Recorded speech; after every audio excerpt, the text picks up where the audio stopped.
Ito po yung phenolic board na 3/4 na pangkaraniwang ginagamit sa pangporma sa slab at pangsahig.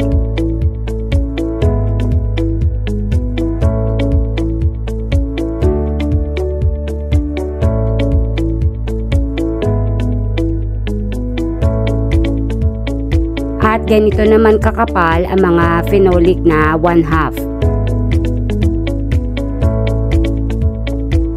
Hindi po lahat ay aware sa sukat ng mga plywood at kapal ng mga plywood. Kaya kung interesado kang malaman kung gaano kakapal ang mga plywood na available ngayon sa mga hardware store, so para sa iyo itong video na ito. At para mabigyan na din po kayo ng idea, ang mga klase po ng plywood ngayon ay meron pong Class A at meron pong Class B. So yung mga Class A, yung po yung mga local made. So yung mga local made, yung po yung mas mahal compared sa mga Class B na imported. So ano nga ba ang difference ng mga Class A sa Class B?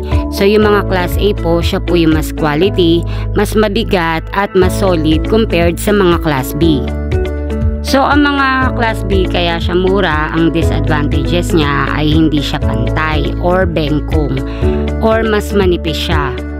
Kaya yung iba po na nagtitipid, budgeted ang pera, kaya Class B lang yung kanilang binibili. So ang ginagawa nila kapag gagawa sila ng cabinet at gagamit sila ng plywood na 3/4, ang ginagawa nila ay nilalagyan nila ng pabigat sa gitna tulad ng semento, dadaganan muna nila at babasain ng konti para pumantay siya. At ang isa pang mga disadvantages ng mga Class B, lalo na sa mga plyboard, na kapag nilagari mo siya, yung hindi siya buo-buo, parang meron siya mga particles. So para siyang pinagduktong-duktong lang na po ng mga klase ng mga kahoy para siya maging plywood. Ang difference naman ng mga plywood sa plyboard, so yung plywood po na marine, yung po yung mabigat at solid, at yung plyboard naman ay may local made din yan.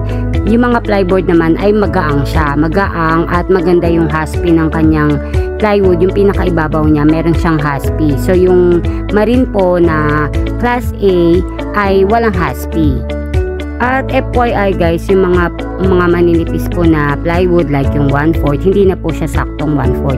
360 na lang po yung accurate po na sukat niya. Pero kung gusto niyo po ng 1/4 talaga ang kapal po ng plywood, meron po nabibili na local made, yun po yung standard ang size, pero medyo may kamahalan siya. So yung iba ko pong customer, hindi po sila masyadong aware na yung mga 1/4 po ngayon ay hindi na po standard ang sukat. At regarding naman sa mga Pisem board, ang mga saleable po na mga sukat ay yung 3.5 mm at yung 4.5 mm. Meron din pong 6 mm na ginagamit nila sa pang-walling. At ito naman pong gypsum board, dalawa din po yung saleable, yung 10 mm at yung 12 mm. At yung mga plywood po na 1/2 ay hindi na rin po standard ang size. So yung 1/2 kasi ang sukat niyan is 12 mm talaga. Pero yung mga stock ngayon, ang mga 1/2 po, 10 mm na lang po yung accurate po na sukat niya. Pero kung gusto niyo po ng 1/2 na standard ang size, doble po yung presyo niya compared sa mga undersize po na plywood na 1/2. At ito naman po yung mga Pisem board. So yung Pisem board po, ang tawag nila ay Hardiflex. Si Hardiflex po ay brand po ng Pisem board.